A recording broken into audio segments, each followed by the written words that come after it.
Hello guys, welcome back to this another new video with Hari Academy. In this video, we are going to see about CMA exam guidelines. Here, why the students will not completed the intermediate course or not completed the final course is only one question comes to your mind. That is how I present my papers. What is the guidelines as I will follow? So here comes how you are going to utilize your pre-examination period, on the examination time and post-examination time for exclusively for numerical examinations and exclusively for theoretical examinations. This is the guidelines which has been prescribed by Institute of Cost and Management Accountants of India. They will prefer with some general guidelines. Here I make some of the changes in that and I will provide it to you. For the same description, it will be provided in the description below and it is already been uploaded in my community post also. Okay. In this, we are going to see about CMA guidelines for the students. Next thing is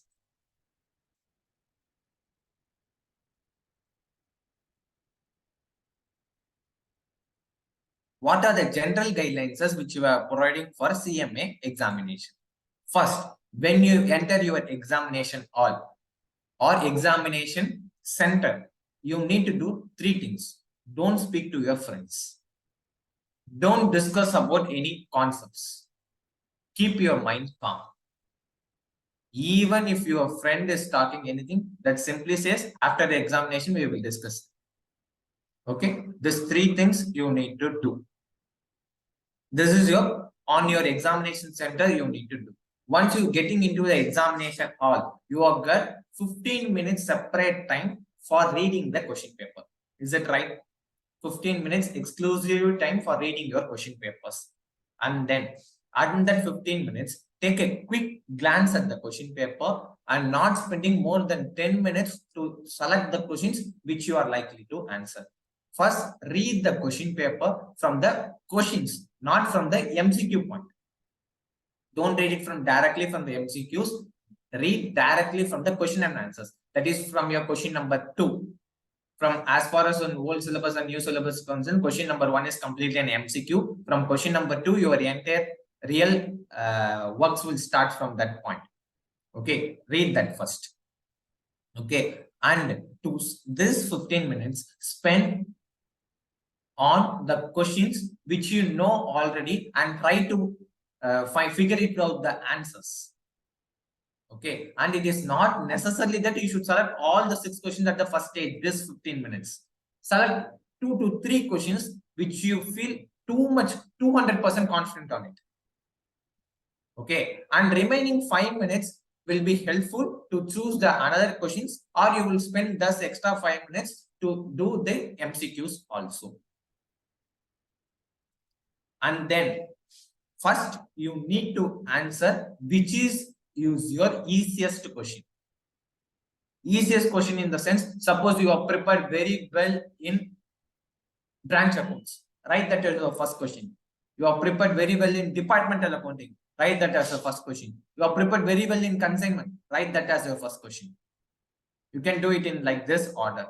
Remaining in the next order you will face. The first question which will impress the examiner and it will impress the evaluator to give you full marks. Or if you're more confident on single entry system, account from incomplete records, do that part. Next, it is a compulsory question to answer. If there is any compulsory question which has been mentioned in your question paper, you should write it as a compulsory question, or else your maximum marks will be limited to 80%. Answer paper is valid, but your marks valuation will be maximum done for 80% of your marks. They are specifically given it is 80%. What you have written on that, they will going to do it for 80%. Next, it is preferable to answer fewer questions correctly rather than more questions answered partially. What they are trying to explain. Don't write all, don't expect that you will be able to do all the 5 questions with 100% clarity is not at all sure. Very few students will do that part. Remaining students who are facing difficulty, what I will say now, if you're taking for question 2, do the question 2 part as fully correctly. spend half an hour or 40 minutes time, do that part correctly. If you do 3 solid questions correctly, each question will carry 14 marks or 15 marks as per the concern of both syllabus. You will get 45 short marks. You will attend 45 short marks along with 30 marks as for MCQ for new syllabus and 25 marks as an MCQ for old syllabus. You will simply attend 17 marks as a solid marks in those 2.5 hours. The remaining half an hour, you can do one more question also. Okay, fewer question with 100% conceptually correct rather than focusing on 50% on each and everything. Next, just before you are answering a question, read the question very carefully, word by word. If there is a numerical papers, underline the key points which they are given in their adjustments, and at least try to remember what they are trying to say.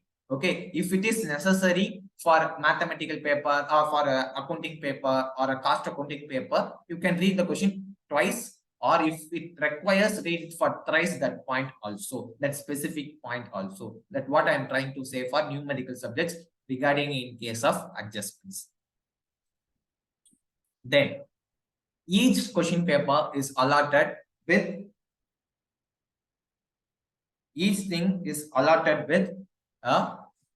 based on your question papers, you are going to present it for 100 marks. In that 100 marks, your examination is for 180 marks. In those 180 minutes, that is 180 minutes, that is exclusive. Your 3 hours is your examination.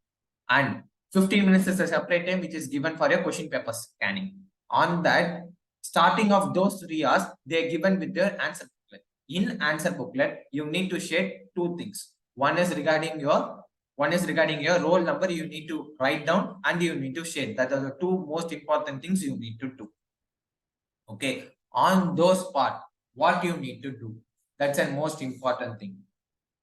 In this, that will take, I will assume it will maximum take 5 minutes to 10 minutes.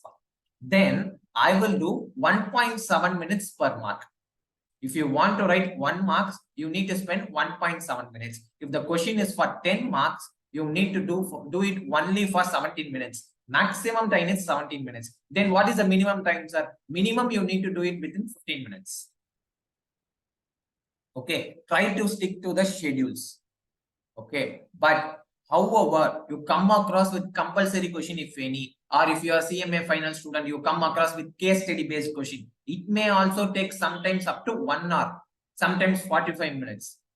So try to make that time in an easier question. You will save some more time. In MCQs, you will save some more time, and you will apply it in compulsory question to write it. Answer the theory questions preferably at the last, because a theory based question you can write it very easily. Instead of a numerical questions, it will take more and more time. Okay, that is what they are trying to say. And after that, impress the evaluator with your first answer. That will give you and more impress to the examiner, and it will attracts the examiner along with the content, neatness and presentation. Then if there is a question for which do you the answer, but don't write it fully, write the synopsis of the answer, that is write the headings in case of your theoretical paper, and at the end of the answer sheet you will require the synopsis time and give the headings to that point. With this, your general guidelines to your examination for a CMA Inter is done. In our upcoming videos, we come across with the numerical questions and the theoretical questions, and it will also examine both the CMA Intermediate Old Syllabus and New Syllabus to present your paper. After the end of these 3 or 4 parts of the video, we'll come across with the paper presentation part that will give you an clarity about how you are going to present your papers, especially for your law paper and especially for your financial accounting paper. With this, signing off of Sudarshan. Thank you. All the best for your exam preparation.